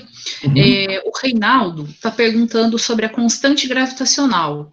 Como que ela é definida? Onde ela começa a ser definida? Na teoria de Kepler ou na teoria de Newton? Enfim, como ela entra aí nessa questão da gravitação? Cara, eu nunca me debrucei mesmo sobre a história da gravitação. Talvez a Aline possa até ajudar sobre isso, né, porque estudou bastante astronomia. Mas acredito eu assim, que o Kepler ele faz as 3 leis lá do movimento planetário com base na tabela astronômica, né, de Tycho Brahe. Mas a constante gravitacional ela vai aparecer mesmo com o Newton fazendo os ajustes da atração entre massa e força. Né? Você precisa de uma constante que vai adequar também as unidades e as grandezas envolvidas. Tá bom? Então, eu acredito que tenha sido com Newton, Reinaldo, e não com Kepler. Tá bom? E essa constante gravitacional, por si só, tem uma história longa, né? Porque Newton define, depois o Einstein redefine, depois o Einstein morre tentando negar o valor que ele tinha atribuído para a constante gravitacional, e hoje a constante gravitacional já nem é mais constante, se não me engano. Ela já varia. Então, só a constante gravitacional dá uma palestra imensa aí, com 300, 400 anos de história. Tá bom? Espero ter respondido. E tinha outra pergunta, Aline, não era essa? Isso, tem a pergunta do Fábio. Uhum. Ele fala assim, essa oposição teórica a Descartes teria influência da própria matemática euclidiana?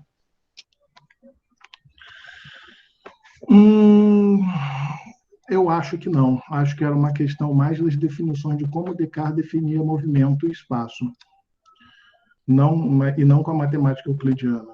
Acho que, pelo contrário, acho que Euclides foi um dos fundamentos para Newton conseguir matematizar o pensamento dele, e não o contrário. Respondido? Em resumo, né, assim, as discordâncias de Newton não era com Descartes, não com Euclides. Na verdade, acho que o livro de Euclides, né, Geometria de Euclides, foi um dos primeiros livros que o Newton se debruça para estudar de verdade. Lá, quando ele não consegue entender um texto sobre astrologia. Lembrando também que nesse período a gente tinha ali uma mescla entre astrologia e astronomia, não tinha um limiar muito bem definido até então, né? Estava começando a separação dessas duas coisas. Respondido, Fábio?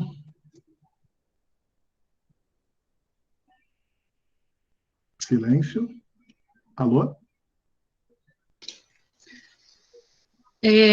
Acredito que sim. O Fábio colocou aqui, ok. Deixa eu ver aqui. Tem uma pergunta do Rafael, professor Rafael Vassalo. Vai vir coisa boa aí, ó.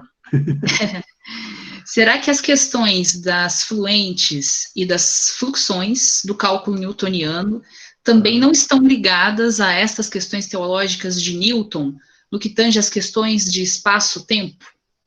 Porque os fluentes eram relacionados à teoria das mônadas.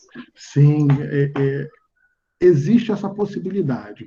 O que a gente vê, Vassalo, né, é que Newton tem uma formação teológica inicial, né, assim, a família era protestante, né, a família era anglicana, né, nesse período ainda, a gente não pode nem chamar ainda de protestante, porque isso depois vai ser uma outra revolta que vai surgir mais adiante, mas tinha uma cisão com a Igreja Católica, e basicamente era um catolicismo onde o Papa podia casar de novo, onde o rei podia casar de novo. Porque a história da Igreja, basicamente, sintetizando muito, foi isso, né? O Papa não deixou o rei separar, porque a esposa não lhe dava filho homem, né? E ele resolveu casar com a cunhada, se não me falha a memória, e o Papa não dá o divórcio, então ele rompe com a igreja e cria uma nova igreja, e é a Igreja da Inglaterra, ou Igreja Anglicana. O Newton, ele tem os seus estudos, né? Ou talvez, não vou chamar de estudo, talvez ele tenha algumas leituras teológicas quando na faculdade. Porque era normal isso, tinha essa mescla, não tinha essa separação. Se você considerar que a teologia era chamada de rainha das ciências, então tudo que se estudava estava direta ou indiretamente relacionado com concepções teológicas, né? Ou seja, de reafirmação de credo, inclusive. E Newton ele só vai realmente sistematizar os seus estudos teológicos posteriormente, né? Então, o que eu acredito é que ele tem, assim, alguns conceitos introjetados. Então, quando ele vai escrevendo seus princípios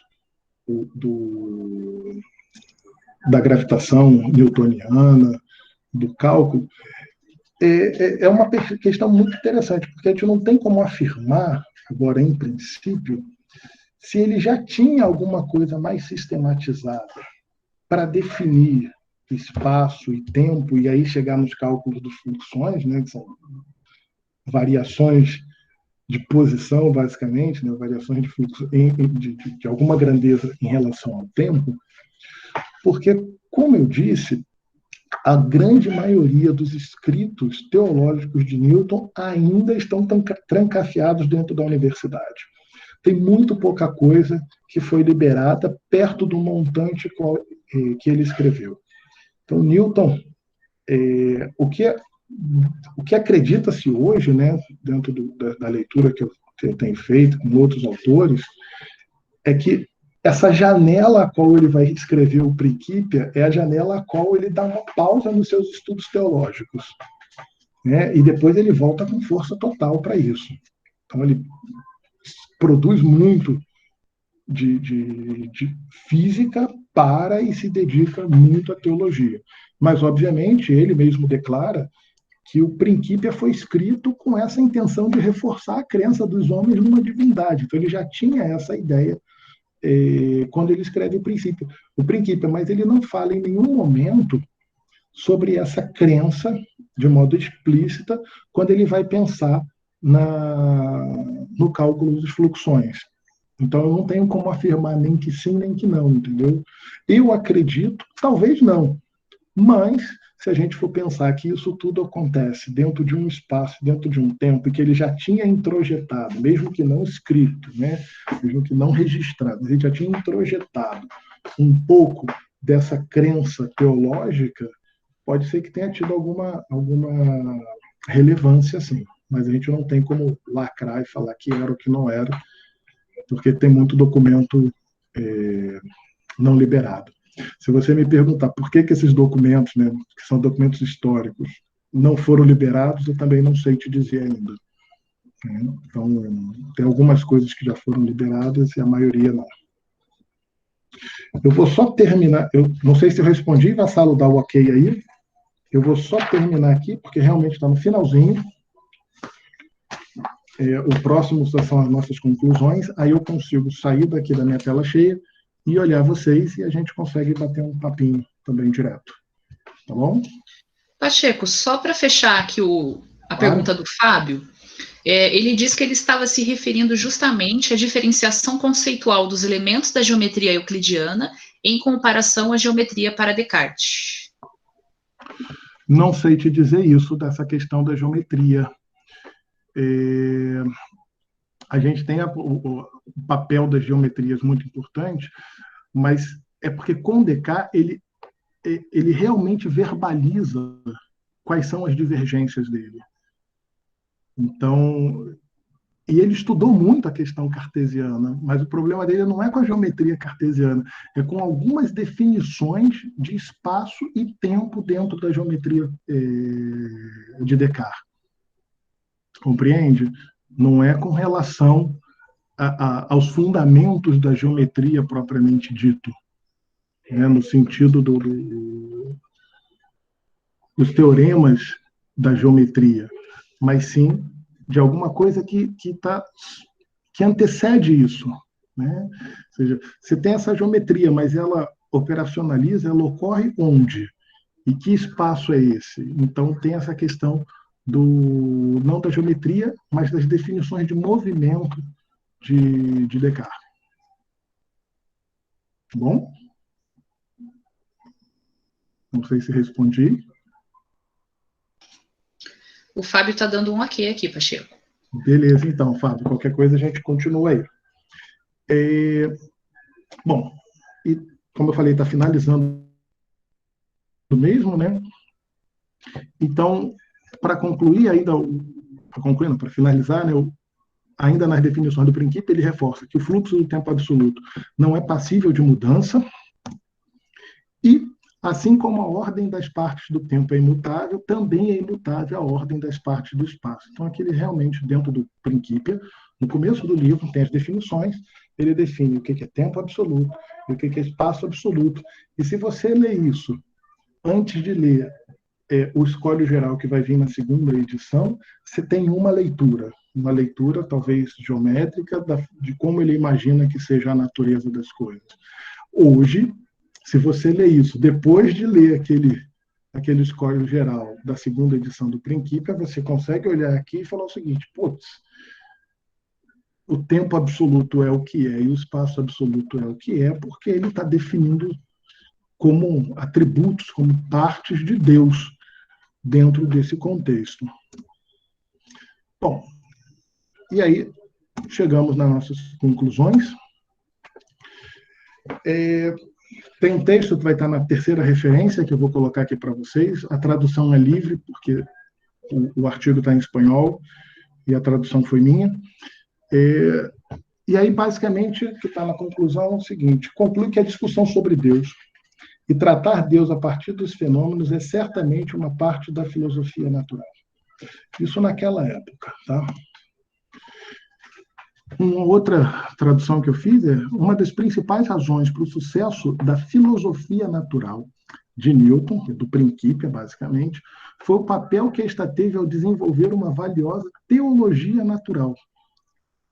Então, na verdade, esse autor ele até acredita que se o Princípio não tivesse em tamanha harmonia com aqueles fundamentos da teologia natural, não servisse de base para a teologia, que era um momento que estava tendo uma reafirmação da religião contra o ateísmo ou contra outras religiões, ela talvez não tivesse tido tamanho sucesso.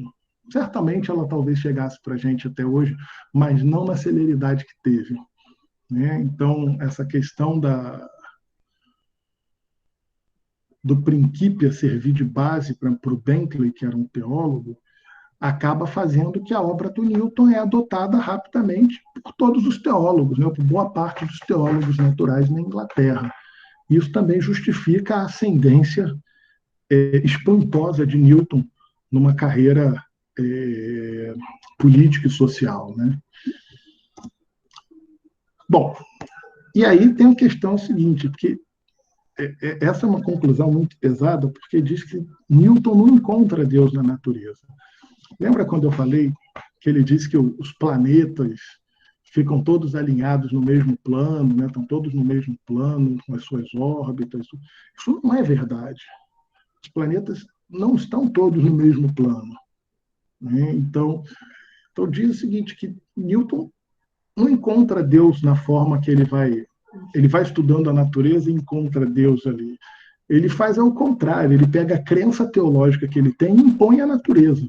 Então ele vai dizer que os planetas estão num plano e a variação é pequena, como talvez um erro de cálculo dele lá, um erro de medida.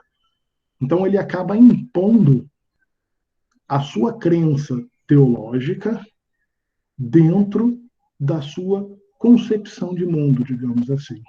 A própria definição do espaço e do tempo absoluto não é uma definição que você encontra que seja fluida da natureza.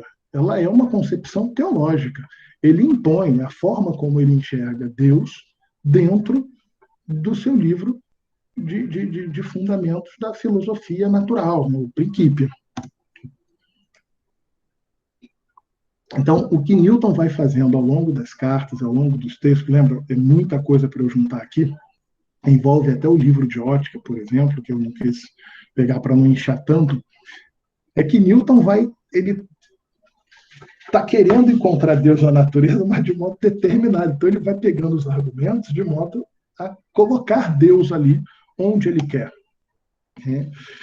Mas o que a gente também tem que entender é que esse movimento que Newton faz é uma forma que ele tem de questionar a teologia ortodoxa, que também tinha os seus seguidores na época. E aí, com isso, ele rejeitou vários de fundamentos que ele achou que não tinha sentido para ele, não pertencia à razão. Como, por exemplo, a crença na Santíssima Trindade. Para ele era uma crença não lógica, era uma corruptela da doutrina original. E aí o que ele vai fazendo dentro da obra dele, de certa forma, é questionar e se opor a essa teologia ortodoxa. Bom, também é dito, né, é um consenso entre os pesquisadores, que Newton realmente tinha uma crença em Deus. Ele realmente acreditava na divindade. Ele fez juramentos, 2 juramentos antes de se tornar um professor lucasiano. E tudo indica que realmente foram juramentos sinceros e que Newton tinha uma concepção, até então, muito ortodoxa dentro da religião. E que isso muda conforme ele vai estudando para se preparar para a ordenação. E Newton, a todo momento da vida dele, estava convencido de que ciência e religião se harmonizavam perfeitamente. Ele não conseguia enxergar uma cisão entre ciência de um lado e religião do outro. E, por fim, por que de acho o rei dispensou o professor lucasiano da ordenação? Ninguém sabe. O que a gente sabe é que a cadeira foi criada. O primeiro a ocupar a cadeira de professor lucasiano era amigo de Newton. Ele renuncia à cadeira para o Newton assumir. Porém, por que o rei fez essa dispensa quando Newton estava prestes a abandonar a universidade e teria a carreira dele, a vida dele certamente seria destruída caso ele abandonasse sem fazer o juramento, porque iriam perguntar por que o sujeito não quis fazer o juramento, né, não quis ser ordenado membro do clero, porque era uma regra, era uma das poucas regras que a universidade não quebrava, era a bendita da ordenação. O que se sabia é que esse amigo do Newton, né, ele era o presidente do Trinity College, né, o diretor do Trinity College, então era um cara que o rei ouvia. Mas ninguém acredita que o rei talvez ele tivesse feito um pedido diretamente ao rei por conta disso. E o próprio amigo de Newton era um ortodoxo que talvez não gostasse muito da ideia, caso o Newton viesse a revelar. O que a gente sabe hoje é que tem muito da fé de Newton, da crença de Newton, dentro do Principia. Mas ainda está um pouco oculto qual é o papel, de fato, da teologia newtoniana dentro do Principia. Porque a teologia newtoniana inclui, por exemplo, a filosofia ariana, lá do Padre Ário, que diz que Jesus Cristo foi criado como um intermediário entre os homens e Deus. Ele não era nem humano, mas também não era divindade. E aí só acreditava no Deus uno. Então, essa questão dessa teologia newtoniana, ninguém sabe até onde isso está dentro dos escritos do Principia e dos outros escritos científicos de Newton.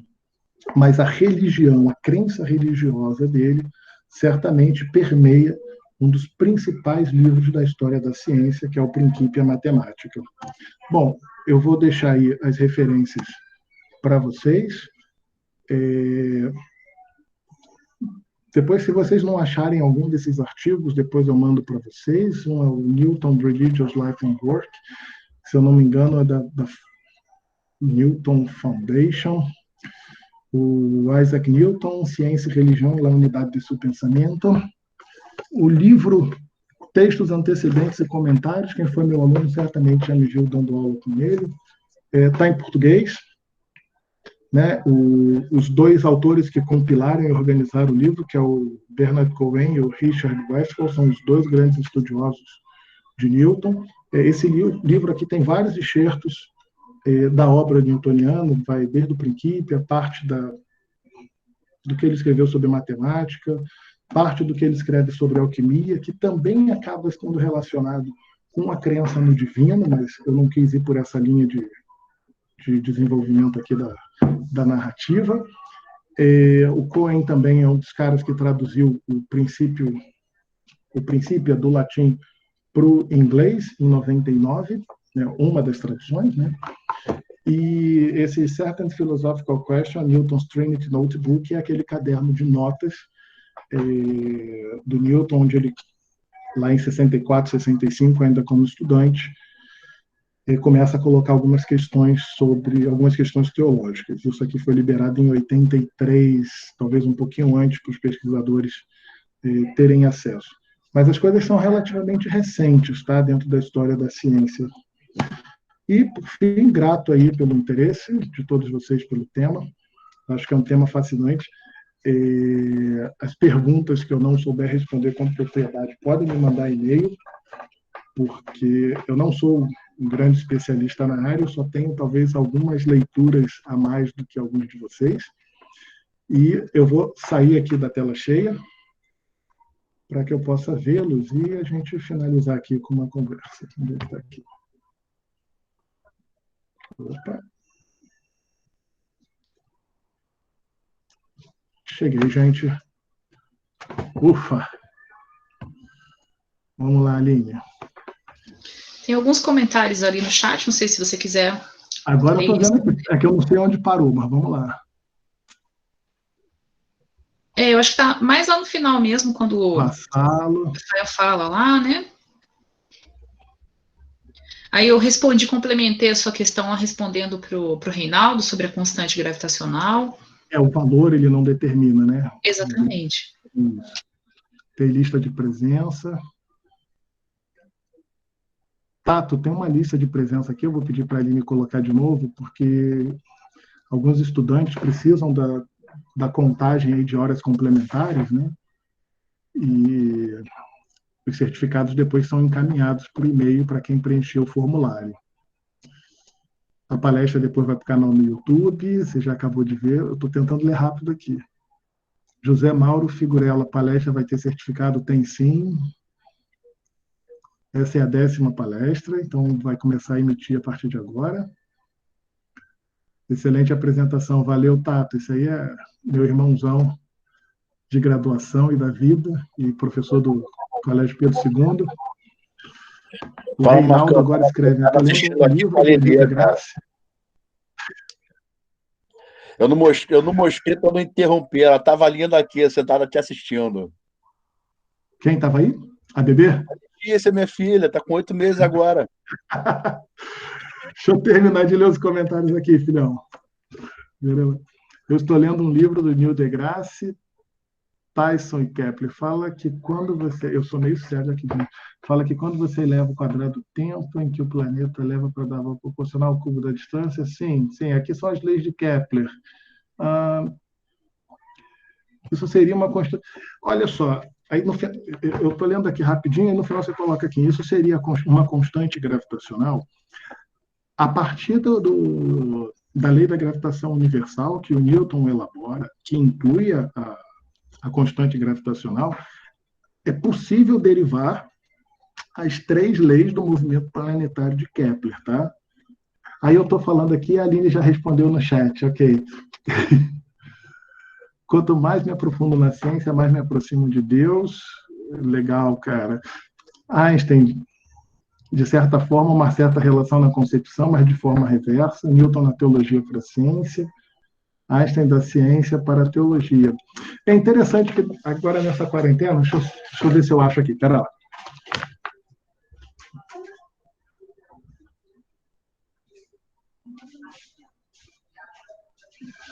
Aproveitando a deixa aqui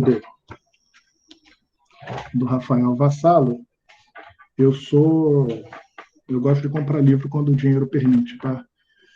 Então tem esse livro aqui, não sei se vai dar para ver, aqui, que é Einstein e a Religião. Não é livro esotérico, esse livro daqui foi escrito por Max Jammer, filósofo, foi amigo de Einstein. Tem uma série de livros sensacionais do Max Jammer. Aqui está falando sobre Einstein e religião, mas ele tem sobre um chamado Concepts of Space, sobre conceitos de espaço, sobre conceitos de tempo, e eu ainda não entendi porque que ele não escreveu sobre conceitos de energia. No livro sobre conceitos de espaço, isso no conceito físico da coisa, para quem quiser, eu acho que não tem em português, mas tem uma curiosidade bem legal, que na 2ª edição desse livro, cuja primeira edição foi prefaciada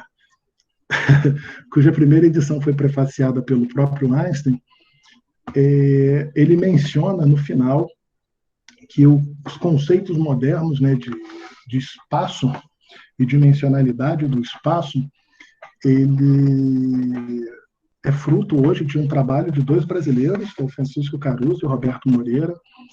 O Caruso é professor da UERJ, pesquisador do CBPF, e o Moreira, pesquisador do CBPF, se aposentou e trabalhou um tempo como professor visitante na UERJ.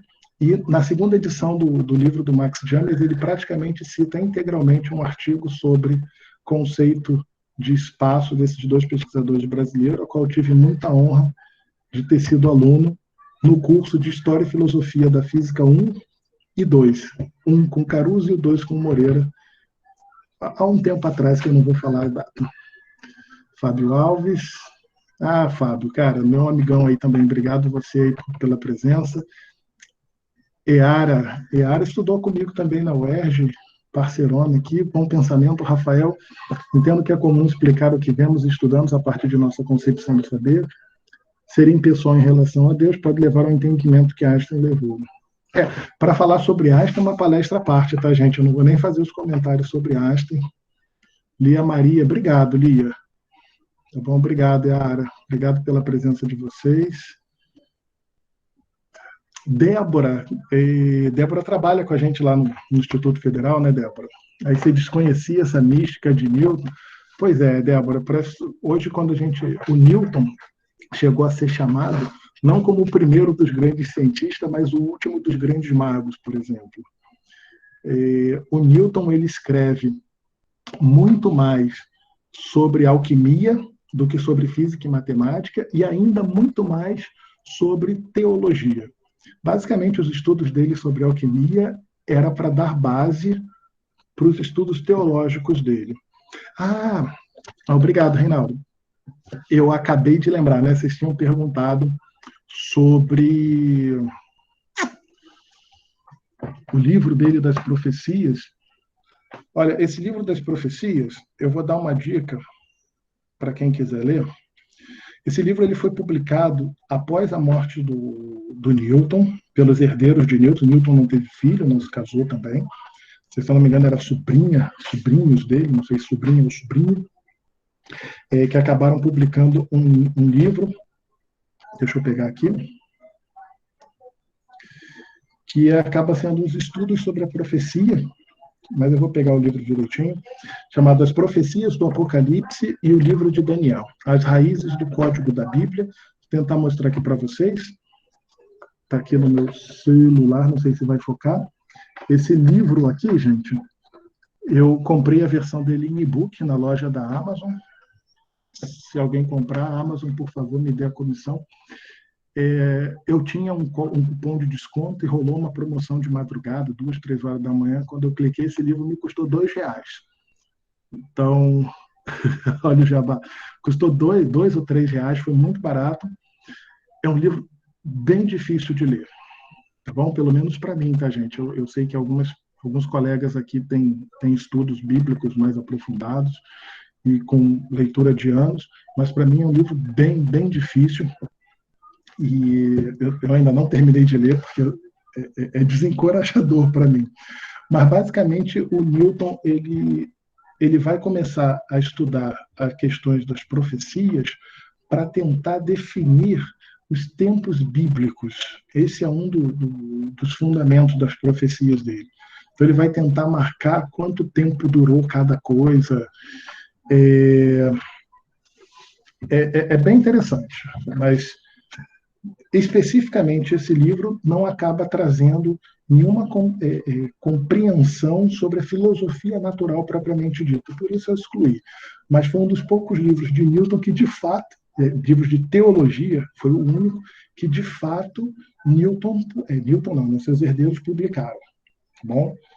E todos os outros manuscritos ficaram trancafiados por conta dos riscos que ele teria de perder seu prestígio social, seu prestígio político. Ele praticamente seria excomungado, né?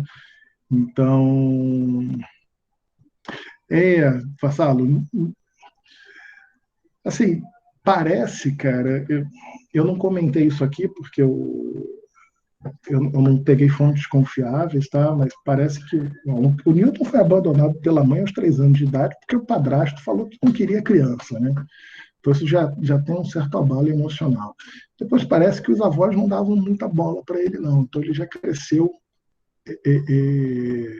parece que ele apanhava, então ele sofreu certos abusos durante a infância e ele acabou ficando extremamente introvertido, né? Se fechou sobre si mesmo. E depois, no ensino médio, parece que ele sofria bullying, né? E por conta do bullying é que ele resolve estudar para provar que ele seria muito melhor do que o sujeito. E aí ele vai para a universidade, obrigado, Thelma, e começa a se dedicar aos estudos e encontra a matemática ali pelo seu 2º, 3º ano em Cambridge. Tá bom? Mas, de fato, parece que Newton tinha um aluno, um estudante, que era realmente próximo a ele. Né? Então, sem entrar nesse debate, algumas pessoas suspeitavam que Newton talvez fosse gay, mas outras que já leram parte dos escritos dele entendem que com esse estudante ele tinha meio que um amor fraternal e não tinha nenhum tipo de relação sexual, era um relacionamento assexuado, E, na verdade, muitos acreditavam que Newton era isso. Newton era assexuado. Né? Newton não tem nenhum registro dele ter tido relação sexual, né? Casado, ter tido algum relacionamento com alguma mulher ou mesmo outro homem, nada registrado. Então, e Newton tinha uma certa arrogância. Eu não vou ser arrogante de chamá-lo de arrogante, né? Mas ao que parece é que Newton era realmente um pouco arrogante. Tanto é que, por exemplo, ele persegue o. Nossa, a memória está falhando aqui. Ele persegue o Leibniz, né? Então, quando o Leibniz, depois dele ter destruído o Leibniz na Royal Society, Leibniz vai conseguir um emprego como matemático num determinado país e o Newton escreve uma carta para dispensar o Leibniz. Leibniz morre sem nada, né? Leibniz morre na miséria. Tem um canal no YouTube chamado Scientific, que são vídeos que meus estudantes de ensino médio produzem, sob minha supervisão, e tem um que chama Tretas da Ciência, Newton versus Leibniz, que comenta sobre essa situação aí do embate entre os dois, e é mais do que só um embate de ideias e de paternidade, né? Porque Newton depois faz questão de destruir a vida do sujeito, né? E Newton já era o presidente da Casa da Moeda, o presidente da Royal Society, e o Leibniz não conseguiu ter nada na vida, né? Porque o Newton destruiu com ele. Mas é isso. Se tiverem algumas perguntas, agradeço muito aí as palavras de carinho, tá? É um tema espinhoso, né? Eu sei que é um tema bem delicado de falar, porque às vezes... Obrigado, Glaucia, saudade aí, porque às vezes toca aí com o íntimo das pessoas, né? E acham que está tendo uma agressão à fé, à religiosidade de alguém, mas isso daqui que eu quis mostrar não é o meu pensamento teológico, não é minha religião, é simplesmente o que está documentado das palavras de Newton, e é legal. E Débora parece aí que tem um doutorado na área de teologia.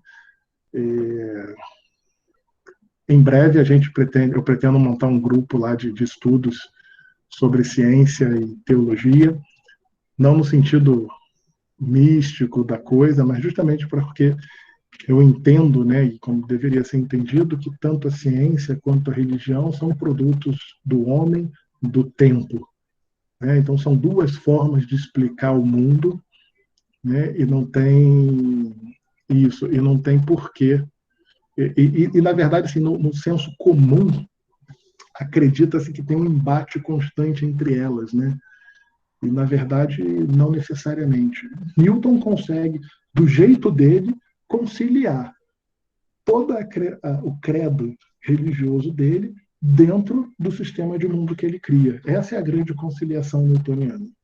Você pode discordar de tudo, mas ele, no final, fica em paz com o que ele criou, né?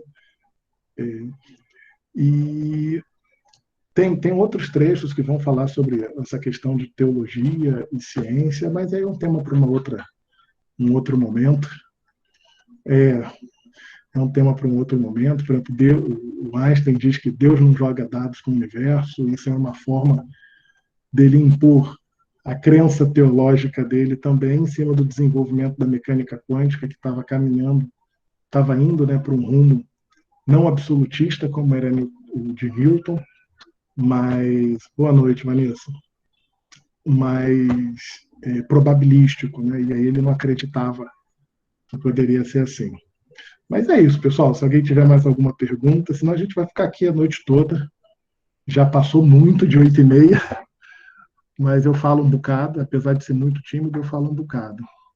Então, querendo aí abrir a câmera, abrir o microfone.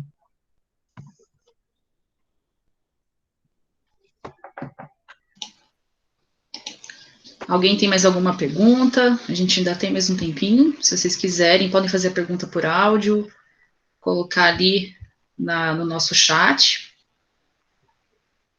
Obrigado, Emily. Só pode perguntar difícil? Se eu souber responder, Tato. Só, tem uma relação que eu estou querendo estabelecer há algum tempo, tá?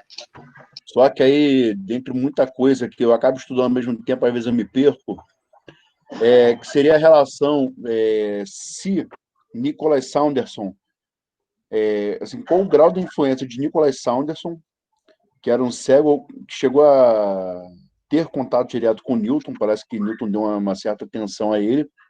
Eu queria encontrar assim, alguma relação do trabalho de Newton com o contato com Nicholas Sanderson. Rapaz, olha, eu não faço a menor ideia se tem alguma coisa diretamente ligada a isso. E eu diria mais o seguinte, talvez você seja a pessoa mais gabaritada para pesquisar sobre isso, né? Porque... Não, cara, eu já li bastante, tá?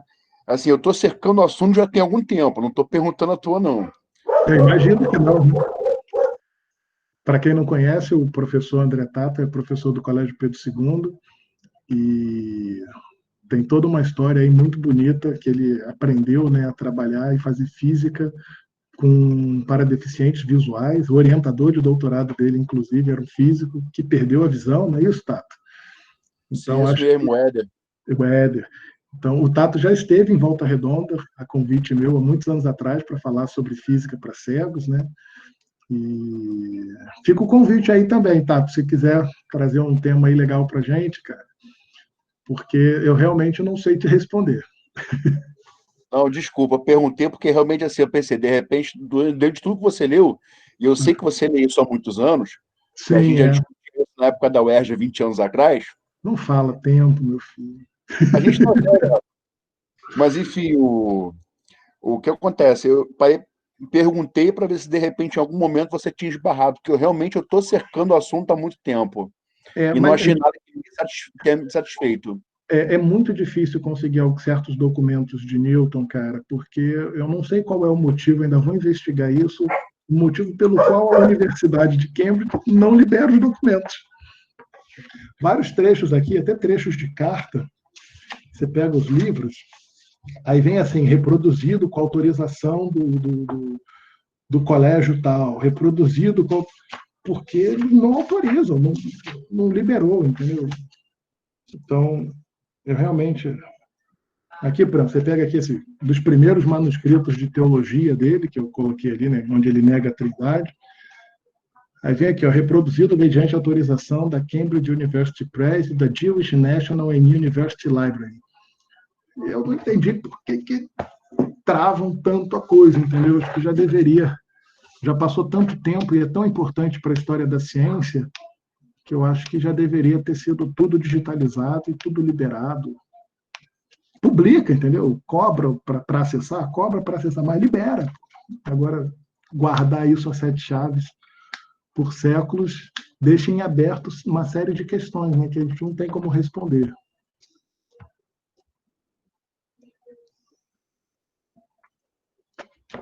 Obrigado, Vassalo. Obrigado, Emily, por ter vindo. E é isso, Aline. Acho que se ninguém mais tiver pergunta, acho que a gente já pode encerrar, né? Ok. Mas alguém tem alguma pergunta? O pessoal elogiando bastante ali no chat, né?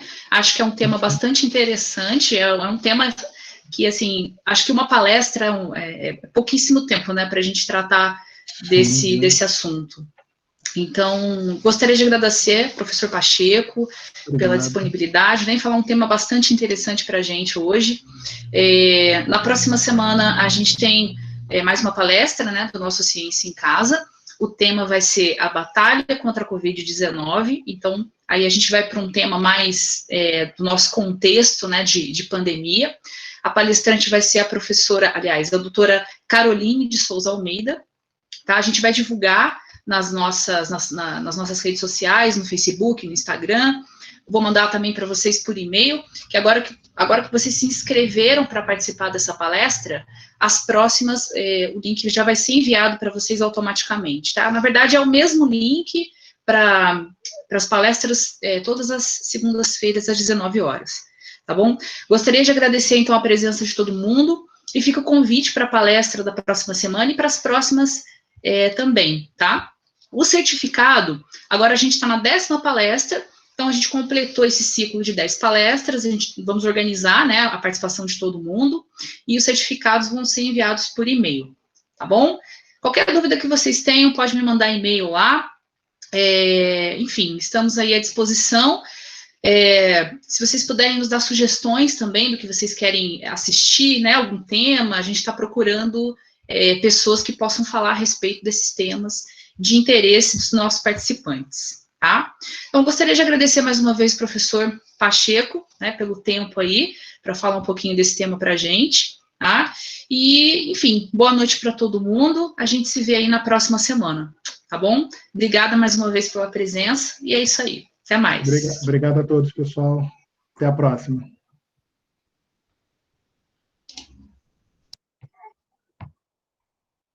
Pronto. Todo mundo saindo aqui.